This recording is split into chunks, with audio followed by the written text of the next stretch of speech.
glory for the month of November. Amen po ba doon? Amen. Alam niyo po, nung nakaraang October, kailan yung October 31? Nung Saturday po yun. Friday, nagturo tayo sa overnight prayer meeting. At ang nilagay po ng Diyos sa aking puso. Kasi may mga declarations po tayo every month. Amen. Although, naniniwala tayo na ang buong taon ng 2025 ay sa Diyos. Amen po ba doon? Pero every month, meron pa rin po tayong mga ginagawa na pananalangin para hanapin sa Diyos. Lord, ano bang pangahawakan namin sa panibagong buwan ng Nobyembre? At nilagay po ng Diyos sa puso ko that this month of November will be a month of divine surprises. Everybody say divine surprises. Divine surprises. Pag sinabi mong divine surprises, ito po yung pagpapala na hindi bunga ng efforts ng tao, hindi bunga ng talino ng tao. Ito yung pagpapala na masasabi mong, si Lord to si Lord gumawa nito si Lord ang nagbigay nito At yung divine surprises po na yon, may dalawang panahon na dumadating sa ating mga buhay. Number one, the least that we expect it. Yung sobrang punong-puno ka na sa buhay mo, ginawa mo na lahat ng efforts, ginawa mo na lahat ng kaparaanan, pero wala pa rin nangyari. And then, nandun ka na sa dulo, wala ka na talagang inaasahan, dumating ang tulong ng Diyos. At yung pangalawa naman ay yung mga moments na kailangan talaga natin. No? So, divine surprises. Bakit hindi kayo masaya na yun ang deklarasyon sa amin ng Diyos ngayong Nobyembre? Divine surprises. Hindi ba hindi kayo tutuwa doon? No? Tutuwa din ba kayo doon? Amen and amen. Short testimony lang po, no? Nung nakaraang Sunday, sobrang po kayong namimiss dahil 2 linggo na po ako wala dito. Nung nakaraang Sunday, bago po yung nakaraang Sunday, nung nakaraang Saturday, nagkaroon po tayo ng Men's Encounter God Retreat. Sabi ko, bago yung araw na yun, magpapahinga ako. Hindi muna ako magtuturo at Johan. Sabi ko, papahinga muna ako. Si Sister Belly muna magtuturo sa Jel Guyong last Sunday. At makikinig lang ako ng Word of God. Observe lang muna tayo para maramdaman ulit natin yung magiging attentive, no? Mali pa rin yung sinasabing magpapahinga. Kasi kung sinabi mo pala magpapahinga ka, lalo kang hindi mapapahinga. So, pumunta pa ako sa Men's Encounter God Retreat Sabado. Nagtuna-assign po tayo magturo doon. Then, hindi ko naman expected na mag-a-assist din pala kami sa water baptism. Napakalamig ng tubig. So, medyo hindi na tayo okay nung Sabado na yon. Then, nung gabi, hinatid ko si Pastora Kay sa bahay po nila. Sa may pulong buhangin. Habang nagkukwentuhan kami ni Pastora Kay, habang hinahanap ko po siya sa bahay nila, ang dami niya nakukwento. Ang nakukwento niya, alam mo ba, dinala kami ni Pastora Helen doon sa hotpot, sa may gateway. Napakasarap talaga. Alam naman natin yung mga ganong, hindi naman parinig yun. Amen po ba? Pero kung ikaw ay sensitibong nilalang, alam mo na yung mga ibig sabihin na gano'n. So sabi ko, ang lakas sa loob ko, sabi ko, sige, Pas, bukas, Sunday, pagkatapos ng second service, pupunta tayo sa gateway, kakain tayo ng hotpot. No, lakas sa loob yung time na yun. Tapos kung kinagabihan pag-uwi ko, nag-chat sa akin si Pastora Kay, sabi niya, matutulog ako ng maaga ikaw na magturo sa first and second service sa Santa Maria. Alas 10 pa naman nag-chat. Sabi ko, akala mo ba naman papahinga ako yung araw. So, nung last Sunday, nandun po ako sa Jail Santa Maria, nagturo tayo ng first and second service. Ito po yung problema ko. Kasi ako po hindi nag-check ng wallet. Sino po ba yung palagi nag-check dito ng wallet? Meron po ba? Hindi ako nag-check ng wallet. Bago ko pumunta sa Jail Santa Maria at Joan, pagkita ko ng wallet ko, 300 pesos. Tanong pala yun naman, 300 pesos. Pero nagturo pa rin tayo ng Word of God. Then I was praying, Lord, bless me, bless me, bless me. Kasi nangako ako kay Pastora Kay na i-treat ko siya sa gateway. Sa may Araneta. So, Lord, bless me, bless me, bless me. Then nagturo na ako ng first and second service. Salamat sa Panginoong Diyos, no? Talagang ang Diyos ay gumagawa ng mga kaparaanan. May taong nag-bless talaga sa akin ng time na yun kung magkano yung hinihingi ko sa Panginoon. I was praying to the Lord, I need 2,000 pesos. I need 2,000 pesos. Lord, hindi ko alam paano ito mangyayari. But then again, pag tayo ay may pangangailangan, we only tell the Lord. We don't tell people. Amen mo ba? Hindi tayo mag-preach na nangangailangan ako ngayon ng 2,000. Walang ganon. Amen. We only tell the Lord. Amen mo ba? Sabi mo sa tabi mo, sa Diyos lang sinasabi ang pangangailangan.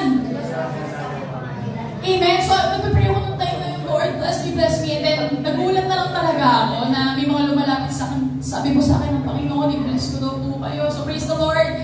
Yung hinihingi ko sa Diyos 2,000, yung talaga binigay ng Diyos 2,000. So, ito na.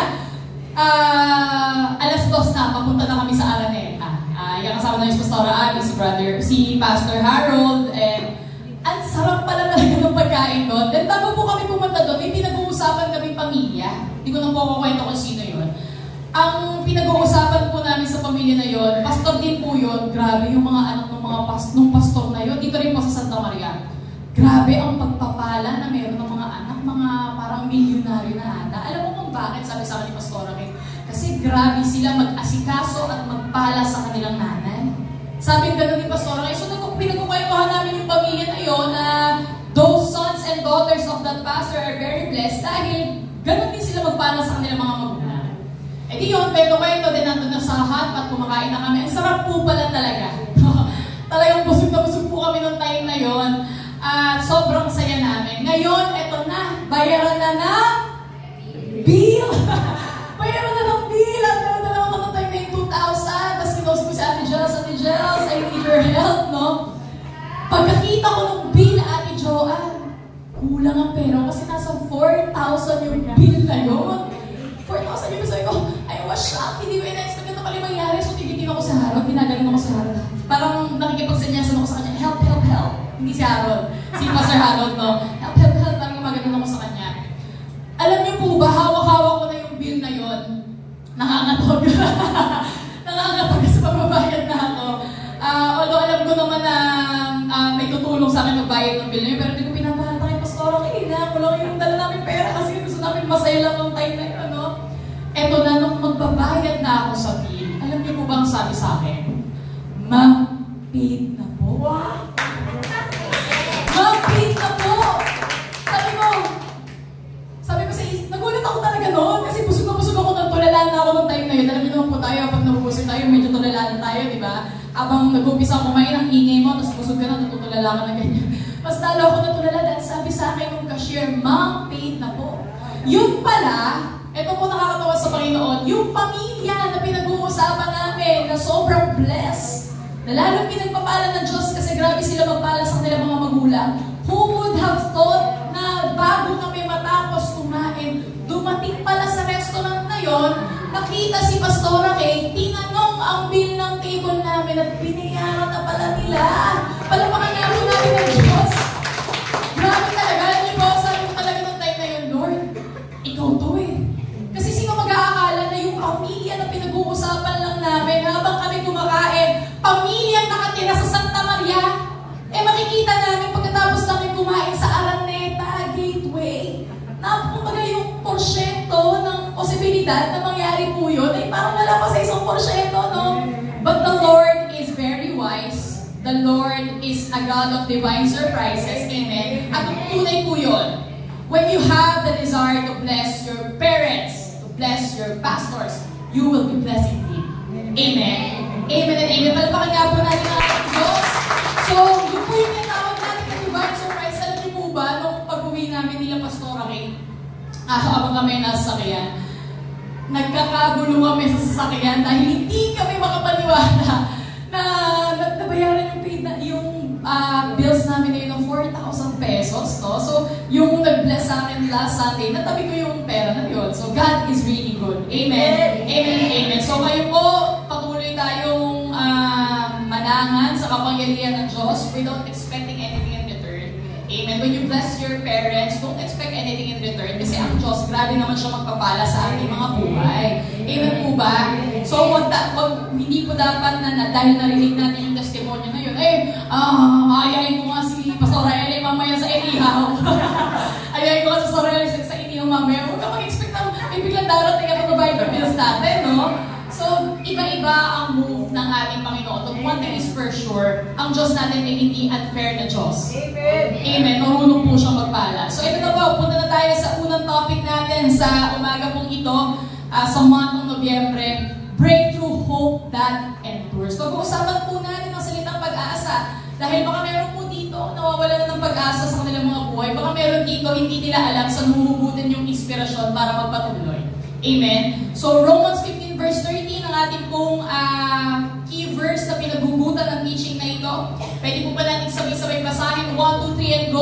May the God of hope fill you with all joy and peace as you trust in Him, so that you may overflow with hope by the power of the Holy Spirit. Pwede po mag-isa pa. 1, 2, 3, and go. May the God of hope fill you with all joy and peace as you trust in Him, so that you may overflow with the hope by the power of the Holy Spirit. Praise the Lord. Ang Diyos ang magpaala sa kanyang buhay, banal at makapangyarihang salita. Ano po sabi dito, nawa ang Diyos ng pag-asa ang magpuno sa ating mga puso ng kagalakan at kapayapaan, no? Sa pamamagitan ng kapangyarihan ng banal na Espiritu. Palagi niyo na po itong naririnig, wala na pong bago dito, na ang tunay na joy and peace ay hindi kayang ibigay talaga ng tao, ng sitwasyon, o ng mga bagay-bagay na pinakagusto natin sa mundong ito. Only the Lord can give those two things. Amen? Kahit na ano gawin mo, kahit marami ka pang pera, pero kapag hindi inilaan ng Diyos na ikay magkaroon ng joy sa puso mo, hindi ka sasaya. Amen? Kahit may pagkain ka naman sa loob ng refrigerator, okay ang lahat na nangyayari sa buhay mo, pero pag hindi nilaan ng Diyos na ikay magkaroon ng kapayapaan, hindi ka pa rin makakatulog sa gabi. Mananatili ka pa rin gising. Amen po ba doon? So, sa umaga po ito, patuloy po natin na matututunan na kahit tayo ay nabubuhay pa. Sabi ni Ate Joan kanina, ang hirap mabuhay ngayon, totoo po yan. We are living in a world na gustong sirain yung pag-asa na meron tayo, gustong nakawin yung pag-asa na meron tayo sa pamamagitan ng mga disappointments. Baka meron tayong gustong-gusto na hindi natin makamtan. I remember po yung isa sa mga naging assistant ko dito sa Jet Buyong, kasi we are 9 years in the ministry po dito pagtatayo ng Bible study, although magto 2 years po as a church. Umalis siya sa paglilingkod sa Panginoon, umalis siya sa JL Santa Maria, umalis siya dito sa ministry ng Jet Buyong. Siguro after mga 1 year, nagkita kaming dalawa, nagpa-pray din siya kasi sabi niya sa akin, Eli, 2 beses na ako di pumapasa sa board exam, panalangin mo naman ako. So salamat sa Diyos, by God's grace, kung pinanalangin natin siya, pagkatapos yung mag-board exam, pumasa siya for God's glory. So tinanong ko siya, sabi ko sa kanya, bakit nawala ka na sa Panginoon? Ikaw yung pinaka-inaasahan ko nung unang-una dito sa Jet Buyong. Grabe po kami talaga, as in, nagmo-motor kami. Lahat ng sitio dito sa Buyong nililibot namin kapag alam niyo po yung mahal na araw, talagang nag-iipon kami ng mga used clothes, pinamimigay namin sa mga mahihirap na parte dito sa Barangay Buyong. Sobrang nahihinayang ako kasi nawala siya. Lalaki po yun. Pero we're very much close, parang daig pa niya ang aking boyfriend sa sobrang close namin dalawa. Para kami magkapatid. Nagluluto ako sa kanya, pinaglulutuan niya rin ako, talagang sobrang assist namin sa isa't isa. Sabi ko sa kanya, bakit nawala? Anong nangyari sa'yo? Sabi niya sa akin, kasi Lai, yung tawag niya sa akin, kasi Lai, may mga pinadalangin ako sa Diyos na hindi niya tinupad. May mga ina-expect daw siya na gawin ang Diyos sa buhay niya na hindi niya naranasan. So nagtampo siya sa Panginoon. The reason bakit siya umalis sa ating, sa presensya ng Diyos at sa paglilingkod sa Kanya. Alam niyo po, hindi porket hindi tinupad ng Diyos ang mga ninanasan ng ating mga puso, wala nang pakialam ang ating Panginoon sa atin. Hindi niya na tayo mahal o hindi niya na tayo pinakikinggan. Normal sa buhay ng isang tao, lalo-lalo na kung ikay buhay pa, tingnan mo ngayong katabi mo kung buhay pa. Normal sa buhay ng isang buhay na tao na makatanggap ng mga disappointments. Hanggat nandito tayo sa mundo ito, mga kapatid, huwag kang mag-expect na titigil ang problema. Pero ang pangako sa atin ng Diyos na pagtagumpayan ko ng lahat yan, anak. So kahit pa may dumating na pagsubok at problema sa'yo, you don't need to fear, you don't need to worry. Magtiwala at manampalataya ka sa akin kahit hindi mo nakikita. Dahil ako ang magdadala sa'yo, I will carry you through. Amen po ba? So maraming unanswered prayers, disappointments, trials, even yung mga delays, no? Tagal ko na inantay ng promotion na ito, parang ang tagal bago ako mawala ng pagkakautang, makabayad sa pagkakautang, ang tagal bago ako makawala financially. Ang tagal bago maayos itong mga magugulong bakte sa aking buhay. May mga delays. At minsan nagiging dahilan ito para manakaw ang ating pag-asa sa ating mga buhay. Yet, sabi po dito sa ating pinag-aaralan, bilang mga anak ng Diyos, ang ating pag-asa ay hindi nakaangkla sa mga bagay na nakikita natin. Ang ating pag-asa ay nakaangkla, walang iba po kundi sa ating Panginoong Jesus. Amen? At yun po yung nire-remind sa atin ni Apostle Pablo. Dito po sa Romans 15 verse 13, na ang Diyos ng pag-asa, reminding us that real unshakable hope comes only from our Lord. At sa umaga po ito, habang tayo ay lumalakad palapit sa ating Panginoong Diyos, hayaan po natin na muling ilagay ng Diyos sa ating mga puso yung mga hindi nagbabagong pangako ng ating Panginoong Diyos. Amen. May mga pangako po ang Diyos na kahit taon na ang lumipas, basta pinangako niya, gagawin niya yun. Amen. Dahil ang Diyos hindi kagaya nating mga tao na pag nangangako, hindi tinutupad, napapako. Ang Diyos kapag nangako, ginagawa niya yun no matter what happens. Kahit pa, it takes a lot of years. Naniniwala po ba kayo doon? Maniwala po tayo doon. Dahil yun ang sinasabi ng banal na kasulatan ng ating Diyos. Siya na nangako ay tapat. Amen. Amen. Amen and amen. So sa umaga po ito, pag-uusapan natin tatlong bagay. Breakthrough hope is the key that, number one, keep us holding on to God's promises. No, hayaan natin sa umaga nito patuloy tayong turuan ng Diyos na kumapit sa mga pangako niya. Number two, fuels our desire to do more for Him. Next time na po, fuels our desire to do more for Him. Nawa, after po ng Sunday na ito, nasain natin na mas may gawin pa para sa ating Diyos. Amen. And number three, empowers us to overcome every challenge. Magugulat tayo dahil kagaya nga po ng na-testify ko sa inyo, masasabi nyo na lang na si Lord to Si Lord gumawa nito Hindi sa sarili mong effort, lakas at talino. Si Lord yun. Amen and amen. So pag-usapan po natin ang unang katotohanan na ito. Number one, breakthrough hope gives us the power to hold on. Sabihin mo nga, hold on. Kumapit. Yung po ang binibigay sa atin ng breakthrough hope, kapangyarihan na patuloy na manatili at humawak sa mga pangako ng ating Diyos. Romans 8:25 says, "But if we hope for what we do not see, we wait for it with patience." Kapag daw po tayo ay kumakapit sa mga pangako ng ating Panginoong Diyos na hindi pa natin nakikita, nag-aantay tayo doon ng may patience. Sabihin nyo nga po, patience. No? Hindi tayo impatient na nagmamadali. Lord, bigay mo na, kailangan ko na to. Sobrang na akong desperado, Panginoon.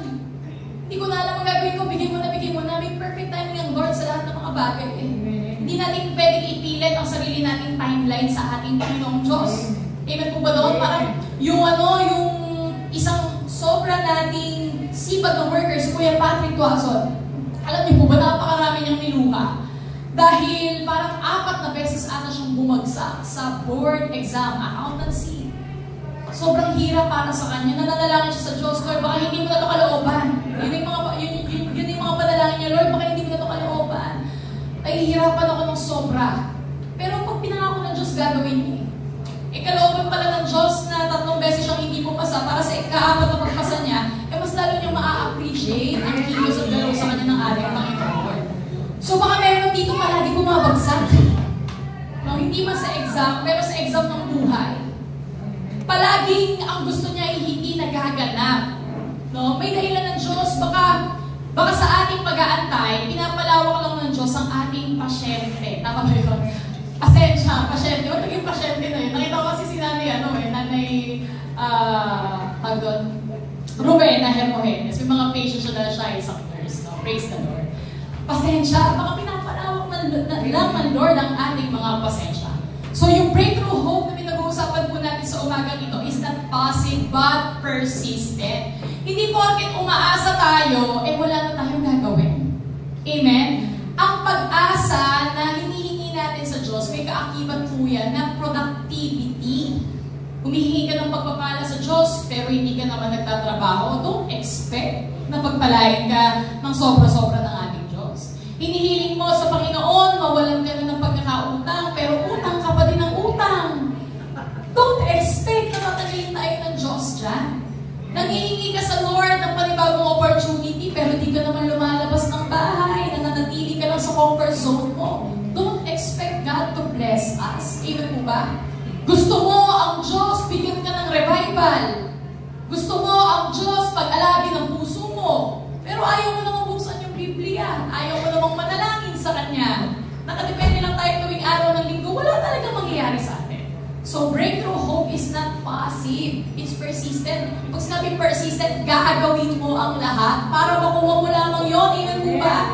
Alam niyo po, ang isa sa maganda sa pagkakaroon ng pag-asa sa ating Panginoon, naniniwala ka na siya'y kumikilos even if it doesn't make sense.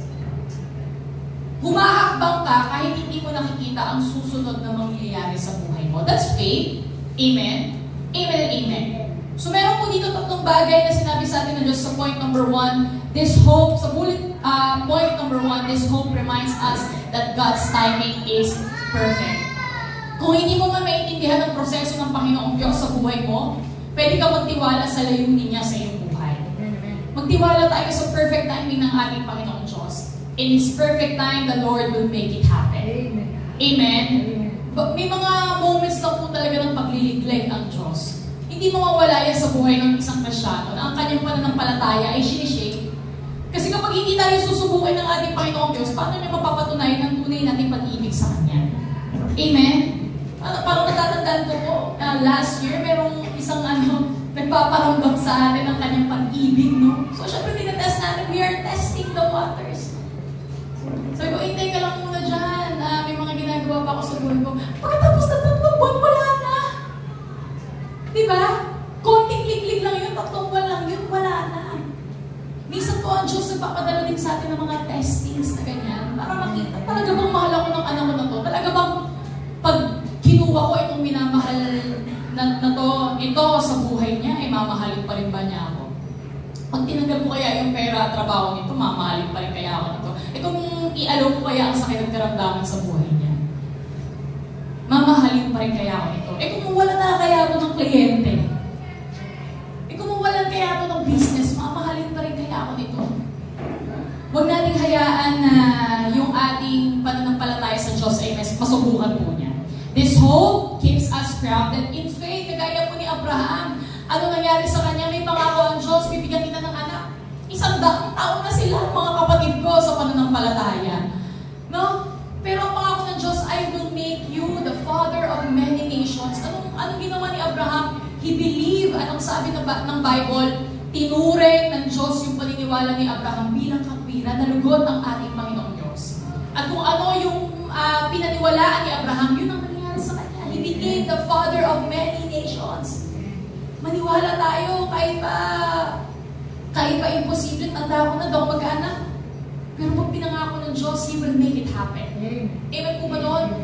Walang mahirap sa ating Panginoon. Walang imposible sa ating Panginoon. Lalong-lalo na, tingin po kayo sa akin, kung ginagawa mo naman ang kalooban niya, walang dahilan ang Diyos para hindi niya sagutin ang ating mga panalangin. Pero kung hindi natin ginagawa ang kalooban ng Diyos sa ating mga buhay, mahirap na maniwala na sasagutin ng Diyos yung mga pinapanalangin natin sa Kanya. Ganun po ang pagpapala ng Panginoon Diyos, mga kapatid ko sa pananampalataya. Palagi may sakripisyo. Palagi kailangan muna ng obedience. Don't expect blessings agad. Tandaan po natin na prior the blessings, kailangan muna ng obedience. Obedience follows blessings. Amen? Faith follows blessings. Kailangan mo munang manampalataya, kailangan mo munang sumunod bago mo maranasan ang pagpapala ng ating Panginoong Diyos. Ganun nangyari kay Abraham eh. Kailangan muna niyang maniwala, kailangan muna niyang sumunod. Ano ginawa ni Abraham? Nakipagsiping sa kasambahay ni Sarah. Gumawa ng sarili niyang kaparaanan. Kasi ang pangako sa kanya ng Diyos, God will make him the father of many nations. So akala niya, mangyayari yung pangako ng Diyos kung mamagitan ng sarili niyang kaparaanan. Kaya nakipagsiping siya doon sa servant ni Sarah. Nanganak, yun si Ismael. Yun ang lahi ngayon ng mga Islam, ng mga Muslim. Nakalaban ngayon ng Israel. Amen po ba doon?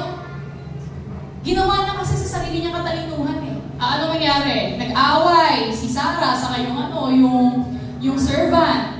Ang sabi ni Sarah, palayasin mo yung anak mo na yan sa labas. Palayasin mo yan. Nagagalit si Abraham, nasasaktan siya kasi anak niya yun eh. Pero ano sabi ng Diyos, sundin mo anong sinasabi ng asawa mo. Amen? Buti na lang hindi sinabi ng Lord, ikaw kasi eh. Sinabi ko sa iyo, I will make you the father of many nations. Bida-bida ka kasi eh. Gawa-gawa ka kasi dyan ng sarili mong desisyon sa buhay eh. Hindi ka kasi nagtiwala agad eh. Alam niyo po yun? Huwag natin gagayahin yun. Amen? Pag may binigay sa atin ng Diyos na pangako, intayin mo ang Diyos na gumawa ng paraan, huwag ikaw. Pero magpatuloy tayo sa pagtitiwala at pagmamahal sa Kanya. Kaya po ba natin yun? Amen. Amen? Example, kagaya nga po na testify ko sa inyo, no? Kailangan, I need 2,000 pesos last Sunday. Pero hindi ako nangutang, pautang ako dyan sa mga loan. Ate Joan, sendan mo ako ng 2,000 dyan. Wala ganun. You tell the Lord what you need because tingin po kayo sa akin. Alam niyo po ba ang inyong mga pangangailangan? Amen? Kung alam niyo ang inyong mga pangangailangan, mas alam niyo ng Diyos. Amen. Because He is all-knowing. Amen. Amen? At kung gusto ninyo na magkaroon ng provision, yung pangangailangan nyo na yan, yung mas lalo gusto yun ng Diyos dahil our God is a generous God. He really wants to bless His children. Yan po ang isa sa mga maipagmamalaki nating katangian ng ating Panginoong Diyos. Gusto niya tayong pagpalain. Gusto niya tayong iligtas. Gusto niyang tanggalin lahat ng mga gumugulong pabigat sa ating mga buhay. Pero minsan tayo ang hadlang eh. We are holding on to the hurts. We are holding on to the past failures. Ayun natin bitawan kaya hindi makakilos ang Diyos. Amen? Anong sabi ng Hebrews 10:23? Let us hold unswervingly to the hope that we profess, for He who promised is faithful. Psalms 42 verse 11, sabi ng David, why, my soul, are you downcast? Put your hope in God, for I will yet praise Him. Bakit ka nalulungkot? Aking kaluluwa, huwag kang malungkot, purihin mo ang ating Panginoong Diyos. Hindi naman po ibig sabihin na kapag ikay may pinagdadaanan at pinuri mo ang pangalan ng ating Panginoong Diyos, eh kinalilimutan mo na ang sitwasyon na meron ka. Hindi po yun ang ibig sabihin nun. It's just that you are putting your trust to the living God. Na alam mong nalulungkot ka, may pinagdadaanan ka, pero aalisin ka din ng Diyos sa kanyang sitwasyon. Season lang yan. Sabihin mo nga sa katabi mo, season lang yan. Matatapos din yan. Alam niyo po, isa sa mga favorite ko na quotation, wala po ito sa Bible.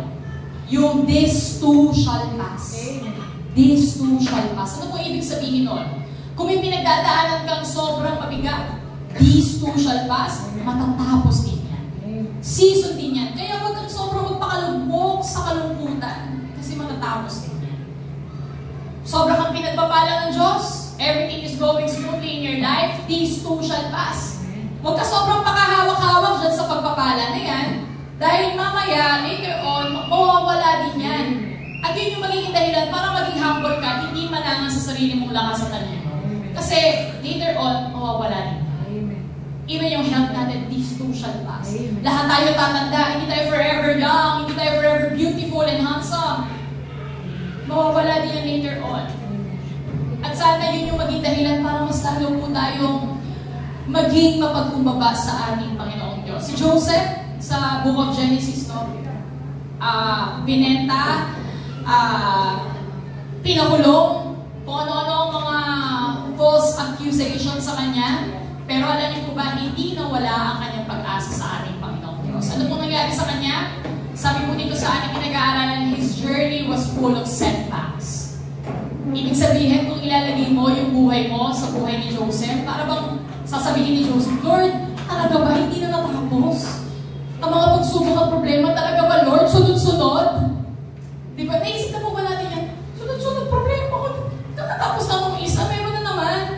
Full of setbacks. Pero ano nangyari kay Joseph? Yung puso niya na natiling nakaangkla sa layunin ng Diyos sa buhay niya, na natiling umaasa sa pangako sa kanya ng ating Panginoon. Kasi prior that, bago siya ibenta ng kanyang mga kapatid, pinakita sa kanya ng Diyos ang isang vision na maraming mga yumuyuko sa kanya, even ang kanyang nanay, tatay, even ang kanyang mga kapatid, yumuyuko sa kanya, pero hindi pa niya yun naiintindihan.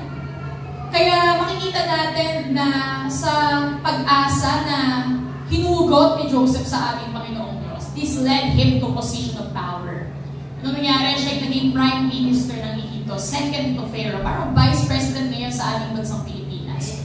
At naging dahilan para maligtas niya ang nasyon niya, ang pamilya niya, at buong Egypto. Malay natin, mga kapatid, yung mabigat pala na pinagdadaanan natin ngayon, gamitin ng Diyos lately para may iba pang mga taong makakilala at maligtas. Amen? Kaya mga kapatid, alam niyo po, kapag napapressure ka, if you feel pressured, kapag sobra kang, alam niyo po yun, ang tindi talaga ng pinagdadaanan mo, huwag kang magtakbo sa Diyos, kasi may dahilan siya. Bakit niya pinahintulot niyo? Lagi ko po sinasabi sa inyo, walang aksidente sa ating Panginoon. Pangit man yan o maganda yan, walang aksidente sa ating Panginoon. May layunin siya at pag pinahintulot niya, hindi siya magpapabaya. Hayaan mong gamitin ng Diyos ang lahat ng mga masasakit na pinagdaanan natin para may mga taong makakilala ka sa Kanya.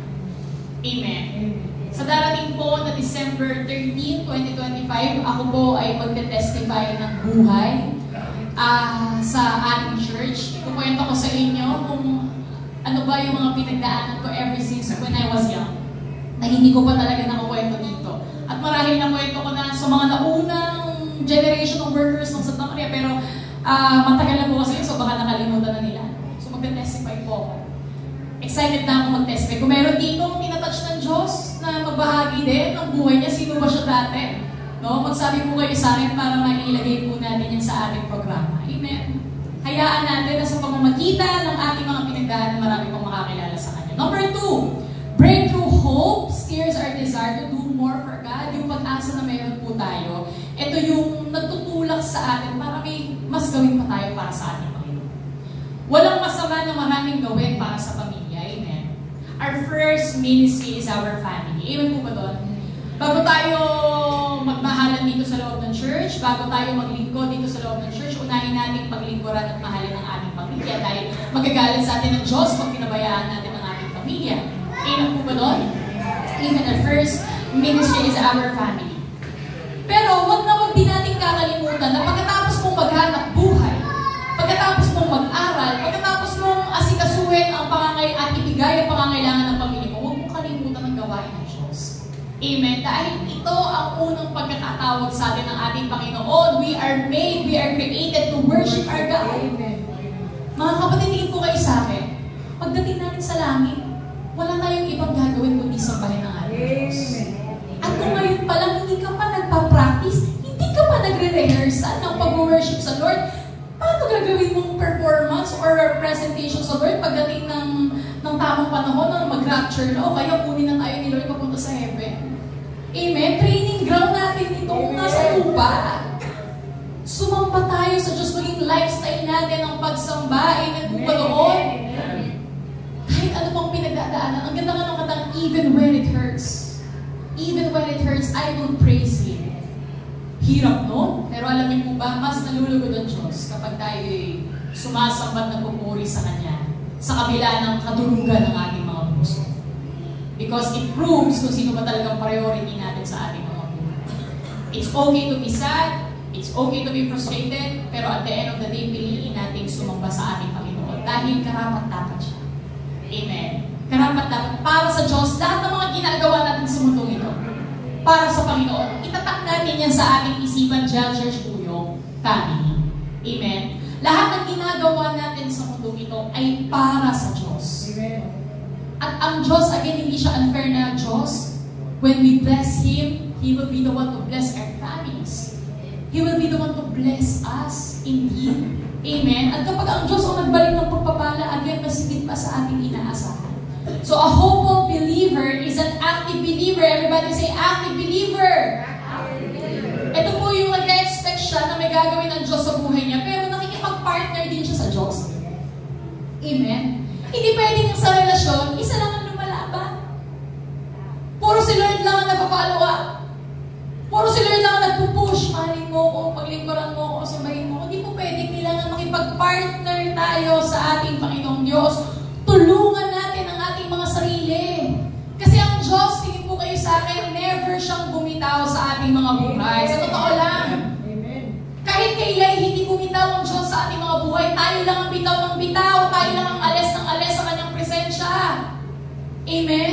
Kaya ang sabi dito, a hopeful believer is an active believer. Makipag-partner tayo sa Diyos. Amen? Gusto mong pagpalain ka ng Diyos, makipag-partner ka sa Kanya. Galingan mo. Work hard. Amen? Kasi sabi sa Biblia, walang madaling pera. Kaya huwag tayong papaskam. Huwag tayong mag-e-enter sa mga, pag maglagay ka dyan. Next month, doble na yan. Pag tayo makikipag-partner doon, walang madaling pera. But if you work hard, the Lord will bless you. If your hands are masipag, may pagpapalain na Diyos sa ating mga buhay. Makipag-partner tayo sa Diyos. Alam niyo, ang sarap kayo partner ng ating Panginoon. He's limitless eh. Yung kapangyarihan niya, walang hanggan. Kapag nakipag-partner ka sa Diyos, ang encouragement mo, limitless din. No? Wala kang matanggap na pagmamahal sa buhay mo. Pag partner mo ang Diyos, higit pa sa sapat ang pagmamahal na tatanggapin mo.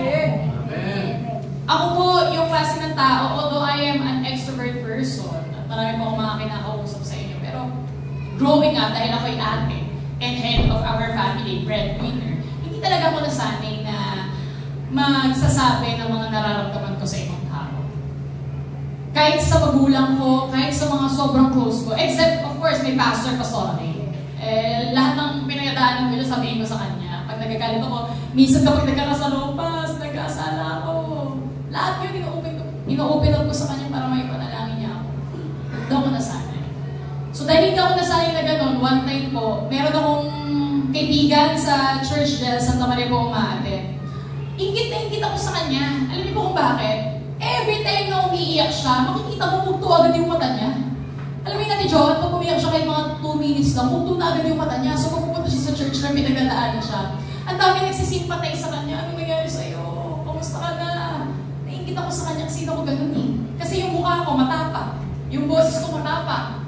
Hindi alam ng mga tao, durog na yung puso. Wala pa nakakamusta kasi nga, masayahin ako, madaldal ako, maganda ako, praise God.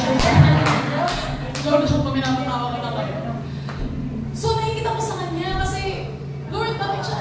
Kunting iyak lang niya. Kita-kita agad sa mukha niya.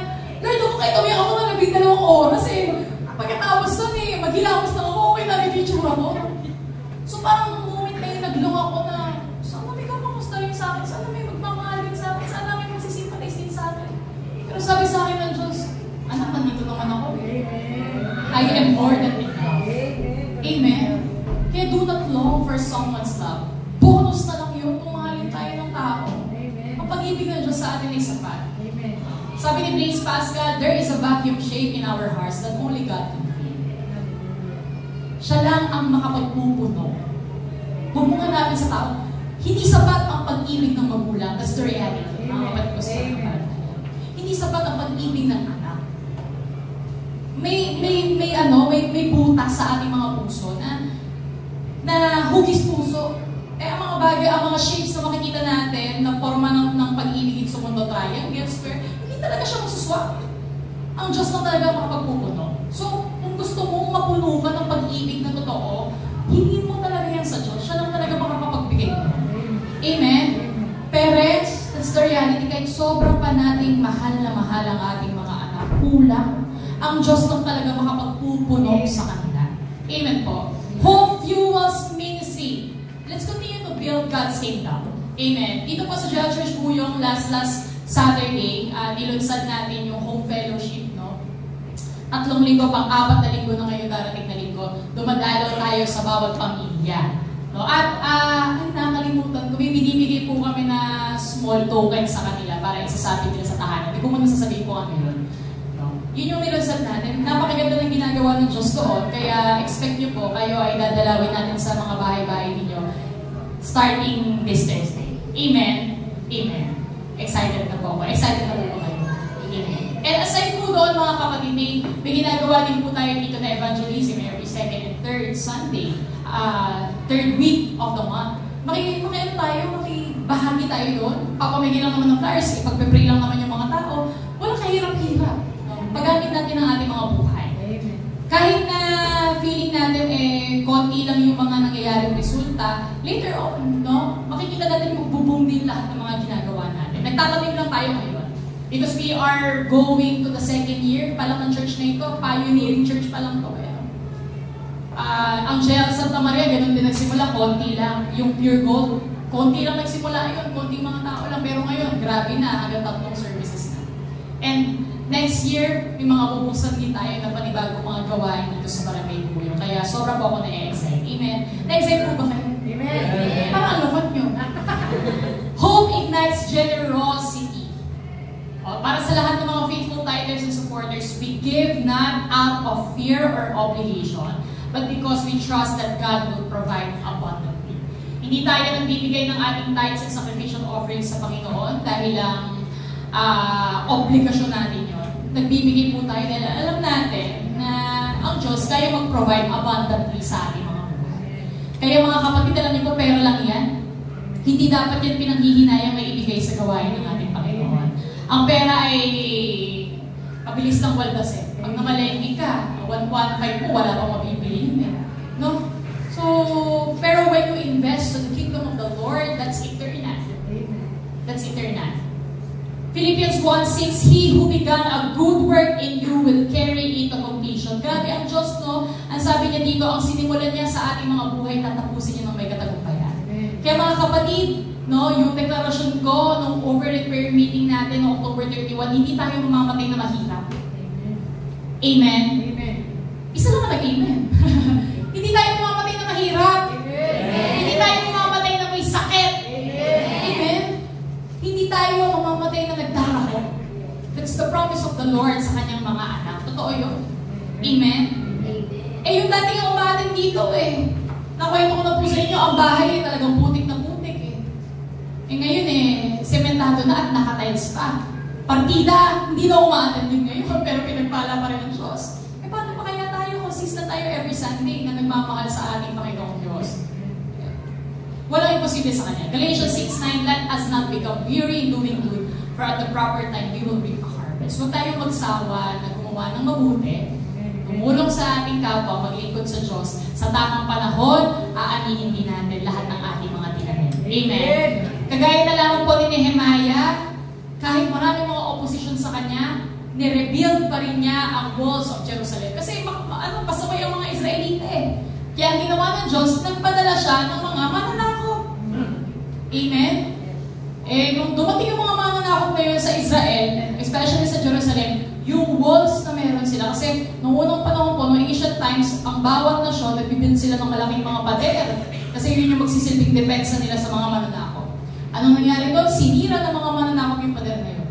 Pero nung ang mga Israelita ay humingi ng tawad sa Diyos sa kanilang mga pagkakasala, nahabag na naman ng Diyos sa kanilang mga buhay, ayun, pinahintulutan ng Diyos na ma-reveal ang templo, na ang walls ng Jerusalem.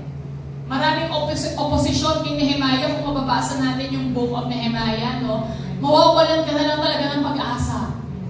Kasi talagang gusto mo umangat, pero mamaya may mag-chismis sa'yo. Ang hirap, sobrang hirap, pero hindi nawala yung pag-asa sa puso ni Nehemiah. Nakalagay po dito, from complacency to action. Gel Church po yung family, let us not be complacent. No? Huwag din tayo mag-procrastinate. Yung mga kaya natin gawin ngayon, gawin natin ngayon. Kung anong ginagawa natin ngayon, will determine kung anong magiging future natin. Kung ngayon, tamad tayo, don't expect your future will be successful. Pero kung ngayon, nagtatanim ka ng kasipagan, nagtatanim ka ng mga mabubuting bagay, makakaasa ka na sa in the future, marami kang aanin. Amen. So, tanungin natin ang ating mga sarili. Dahil sa pag-asa na meron tayo ngayon, anong nagawa natin para sa ating Panginoon? Nitong nakaraang buwan ng Oktubre, mga kapatid ko sa pananampalataya, may nagawa pa tayo para sa ating Panginoon. O, huwag na yun na pong sabihin niya. Kung wala kang nagawa para sa ating Panginoon, pwede bang bumawi tayo ngayong buwan ng Nobyembre? Let's do something for God. Amen. Maraming kaparaanan para may gawin tayo sa ating Panginoon. So, hope does not make us feel better. It makes us do better. Hindi sapat na okay lang ang iyong pakiramdam na minamahal ka ng Diyos. Kailangan may ginagawa din tayo. Kailangan nagbabago din tayo. Amen. And last, breakthrough hope. Number 3, breakthrough hope gives us power to overcome and experience the supernatural. Nung nag-overnight prayer meeting po tayo, ang deklarasyon sa atin ng Panginoon, divine surprises.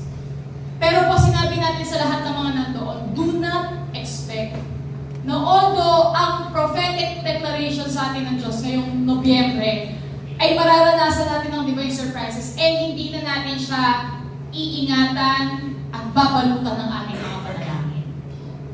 Alam niyo po, kapag kami ay nananalangin, kung po ba nagpastoral tayo mamaya, kapag nagpa-prayer altar tayo dito, tapos ipinanalangin kayo ng pastor, pakinggan yung mabuti yung sinasabi ng pastor, dahil hindi yun nagagaling sa akin. Amen. Galing yun sa Diyos. Last Sunday, nag-minister tayo doon, pinili ako ng Lord, ipanalangin yung mga tao doon. May isang lumapit sa akin, sabi niya sa akin, talaga po bang sinabi sa inyo ng Diyos na lapitan niyo ako? Sabi ko doon sa tao na yun, opo, sabi ko sa kanya, Lord, lapitan ko po kayo. Tapos nanalangin ako sa kanya, panalangin ko sa kanya, let there be a restoration of relationship. Wala siyang pinagsasabihin, sabi niya sa kanila, totoo yung prayer mo sa akin kasi talagang meron ako mga broken relationship sa buhay ko. Nananalangin ako sa Diyos na maayos, ma-restore ko. So kapag pinanalangin ka ng pastor o kaya mamaya habang ikay nananalangin sa Diyos, may inimpress ang Diyos sa puso mo, tandaan mo yun at hawakan mo yun sa panalangin. Amen? Why? Again, ang prophetic declaration ng Nobyembre ay ano na? Ang prophetic declaration natin ng November ay divine. Nakalimutan na agad. Baka mamaya, tinuro ko ngayon mamaya makalimutan na. No? Ano po yung prophetic declaration natin ng November? Divine surprises. Divine surprises and breakthrough hope yung pinag-uusapan natin ngayon. Huwag mong hayaan na dahil tinanggap natin ito ngayong araw na ito, ngayong umaga na ito, mamaya manakaw na sa iyo yan agad ng demonyo. Because the enemy doesn't want us to be blessed. Ang gusto ng demonyo, magnakaw, pumatay, manira sa ating mga buhay. Kaya minsan, magugulat ka, madami kang tinanggap ng araw ng linggo, pero sa buong linggong nakalipas, walang nangyari sa'yo. Tapos magtatanong ka, Lord, akala ko ba divine surprises? Lord, akala ko ba bibigyan mo ako ng hope? Bakit ito yung mga naranasan ko? Kasi hindi mo binantayan sa panalangin. Ang kaaway ay nandyan lang. Tatangkayin niya talagang kuhanin yung mga tinatanggap natin na pagpapala tuwing araw ng linggo. Amen po ba? Kaya hawakan natin yan sa panalangin. Amen po ba doon mga kapatid ko sa pananampalataya? Hindi ko alam kung maunawaan ninyo ang aking tinuturan. Pero ang ibig ko pong sabihin dito, when you receive God's blessings through prayers, huwag mong hayaan na hindi mo yan ipanalangin. At alam niyo po ba ang isa sa mga pinakamabisang panalangin? Bend your knees. Everybody say, bend your knees. Bend your knees. Okay lang po manalangin ng ganito. Okay lang po manalangin ng ganito. Okay lang manalangin ng nakaupo. Pero iba ang kapangyarihan ng nanalangin ng nakalukot. Amen? Kasi may sakripisyo eh. Masakit sa tuhod, tama ba natin? Iba ang panalangin ng ikay nakaluhod. Mas nakikiliti mo ang puso ng ating Panginoong Diyos. Mas ina-attract mo ang Diyos sa buhay mo when you pray ng nakaluhod. Kaya mga kapatid, kapag meron kang gustong bagay sa buhay mo, iluhod mo yan sa panalangin. Amen? Iluhod mo yan sa panalangin. Hindi ko po alam kung kayo nakikinig sa aking mga sinasabi, pero nawa, ipaunawa sa atin ito ng banal na spirito na bilang mga Kristyano, may kailangan tayong gawin. Hindi sapat na napakinggan mo lang ang salita ng Diyos, di mo naman in-apply sa buhay mo. Tinanggap mo ang divine surprises, ang hope, di mo naman binantayan sa panalangin. Nanakawin talaga yun ng demonyo. Nanakawin talaga yan. Dahil ayaw niya nga magpala tayo eh. Ayaw niyang maligtas pamilya mo. Ayaw niyang maging okay relasyon niyo sa isa't isa. Gusto ng demonyo mag-away-away kayo sa pamilya niyo. Hindi kayo magkaunawaan. Magtanim kayo ng sama ng loob sa isa't isa. Pero hindi sila kaaway natin. Amen. Ang kaaway na, we only have one enemy, that is Satan. Huwag nating hayaan nakawan tayo. That's enough. Ang mga ninakaw sa atin sa Satanas ay tapos na, tama na. Huwag nating hayaan bugbugin niya pa tayo dahil lang hindi tayo marunong lumaban ng Kristyano. Lalong-lalo na kung may mga kasalanan pa tayong hindi pa talaga ma-release at maisuko sa ating Panginoong Diyos, listen very carefully. Matakot tayo. Dahil di mo alam, nilalaro ka na pala ng demonyo. Di mo alam, grabe na pala ang tama niya sa buhay mo. Dahil lang hindi natin maisuko sa Kanya yung nakasanayan nating kasalanan, mga habits. Dahil lang wala tayong pananampalataya. Mga kapatid, baka meron dito hanggang ngayon, di pa naniniwala na tunay ang Diyos. Na tunay ang demonyo, tunay si Satanas, tunay ang langit at ang lupa. Baka meron pa dito hindi naniniwala. Hanapin niyo ang Diyos. maybe hindi kayo maniwala sa akin, pero hanapin niyo ang Diyos. Diyos, siya ang magpapatunay na tunay siya. At magbago na tayo. Pwede ba sabihin natin sa ating mga sarili, magbago ka na self? Magbago na tayo. Huwag na tayo atras-abante sa relasyon natin sa Diyos. Serve who will be your master. Sino ba talaga gusto nating maging Panginoon ng buhay natin? Si Satanas ba o ang Diyos? Kung pipiliin mo ang Diyos, tigilan mo ng bisyo. Walang Kristiyanong hanggang ngayon humihingi pa ng alak, mga kapatid ko sa pananampalataya. Walang tunay na Kristyano hanggang ngayon naninigarilyo pa, nagbe-vape pa. Walang tunay na Kristyano ganun. Walang tunay na Kristyano hanggang ngayon nagsusugal pa rin, nagmumura pa rin. Walang ganun tunay na Kristyano. Amen, amen. Walang tunay na Kristyano ganun. Mamili tayo sino magiging Panginoon ng buhay natin. Walang neutral ground, walang middle ground. Diyos lang po si Satanas. Pag pinili mo, pag-inom, paninigarilyo, babe, pagsusugal, chismis, hindi ang Diyos ang pinipili mo, si Satanas. Mahirap lang pakinggan, no? Nakaka-offend man pakinggan, but that's the reality, that's the truth. Si Satanas pinipili mo. Pero kahit mahirap, pero ginusto mong magbago, tutulungan ka ng Diyos. Amen. Walang imposible sa Kanya, tutulungan ka ng Diyos magbago. Amen? Hindi natin kaya magbago sa sarili natin, kulang tayo. Kulang tayo. Pero pag ang Diyos ang tumulong sa ating magbago, walang imposible. Makikita mo sarili mo, sumasamba ka na talaga ng totohanan sa Diyos. Makikita mo sarili mo na ibigay mo na sa Kanya yung mga pinakaninanais ng ating mga puso at grabe magbabalik sa ating ang Diyos. So, when hope is empowered with the Holy Spirit, it releases supernatural strength, faith, and courage to face every battle.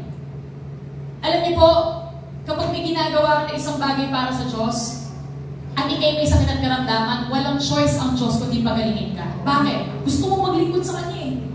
Iwan po ba doon? Di ba po nakukwento ko sa inyo, may mga Sundays, talagang may lagnat ako sa loob. Walang choice, walang tuturo eh.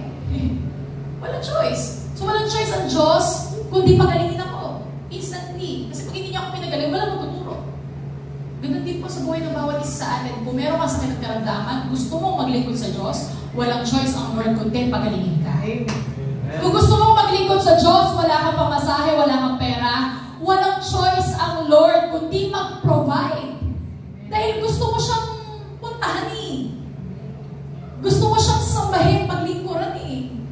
Walang choice ang Lord. Mapipilitan ng Diyos magbigay, magpala, mag-deliver, magligtas kasi gusto mo. Kailangan natin gustuhin. Na mahalin ng Diyos at paglingkuran ng Diyos. Kasi kung hindi, wala tayong matatanggap sa ating Panginoon. Hope releases strength kapag tayo ay nanghihina. Hope births faith when everything around us seems impossible.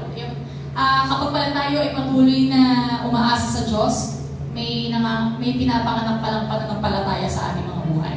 And hope opens the way for miracles because faith is birthed out of hope. Kapag ikay may pag-asa sa puso mo sa ating Panginoong Diyos, ang bunga nun ay mga himala sa ating mga buhay. Romans 5 verse 5, maganda po dito. Sabi po dito, hope does not disappoint because God's love has been poured into our hearts through the Holy Spirit. Ang pag-asa na pinanaligan natin ng ating Panginoong Diyos, hindi siya nagdi-disappoint. Yun ay kung, again, sa Diyos mo hinahanap yung pag-asa mo yun. Because people can disappoint us. Amen? Psalms 27 verse 13, I remain confident of this, I will see the goodness of the Lord in the land of the living. Ang ganda naman ito. Makikita ko ang kabutihan ng Diyos, hindi lang pag nasa langit ka na. Makikita mo ang kabutihan ng Diyos kahit ikay nandito pa sa lupang ito. Amen? Amen? Pwede ba natin pakita ang storya ni Nick Vujicic? Nandiyan po ba? Nandiyan ba yung picture niya? Yan, si Nick Vujicic. Alam niyo po bang nakaka-inspire po yung tao na yan? Wala siyang, pinanganak po siyang walang kamay, pinanganak po siyang walang paa. Kinukwenta niya po sa testimonyo ng kanyang buhay na nung hindi pa siya nakakakilala sa Panginoon dahil grabe yung bullying na nararanasan niya at kawalan ng pag-asa. Meron silang swimming pool sa bahay. Tinry niyang tumalon doon na nisalve. At tinry niyang patayin yung sarili niya. Kasi sabi niya, ano ba mangyayari sa buhay ko? Wala akong kamay, wala akong paa. Walang pag-asa nag-aantay sa akin. Until that moment the Lord encountered Nick Vujicic. At alam niyo po ba ang nangyari sa kanya? Nung nakatagpo siya ng pag-asa sa ating Panginoong Jesus, nakita niya yung kapangyarihan ng Diyos sa kanyang buhay. At ngayon, etong tao na ito, na walang kamay at walang paa, ginagamit ng Diyos to touch millions of people. Nakapunta na po siya dito sa Pilipinas, no? At yung naramdaman niya dati na wala ng pag-asa, ngayon punong-puno na siya ng pag-asa. Ito yung pinakakalat niya sa maraming mga tao. Tunay po, from brokenness into a global ministry. Durog na durog, walang pag-asa, became full of hope dahil sa ating Panginoong Jesus. Naging dahilan para mas marami pang mga taong maligtas sa Kanya. Mga kapatid sa pananampalataya, kayo ba'y wala ding paa at walang kamay? May kamay tayo at may paa tayo. Amen. So kung itong si Nick Vujicic, walang kamay, walang paa, nagamit ng Diyos mightily. Anong dahilan natin para hindi magpagamit sa Diyos mightily? Amen po ba doon? Napakabuti ng ating Panginoong Diyos sa lahat ng panahon at pagkakataon. Only if we will put our trust in Him. Pero kung hanggang ngayon, sa sariling lakas, talino, diskarte pa rin tayo bumabasa sa buhay, wala talaga mangyayari sa atin. Pwede tayong maging successful, pero temporary lang yun. And later on, hindi magtatagal. Pero iba, kapag yung success na gagaling sa Diyos, that's eternal. And that's long-lasting. Amen.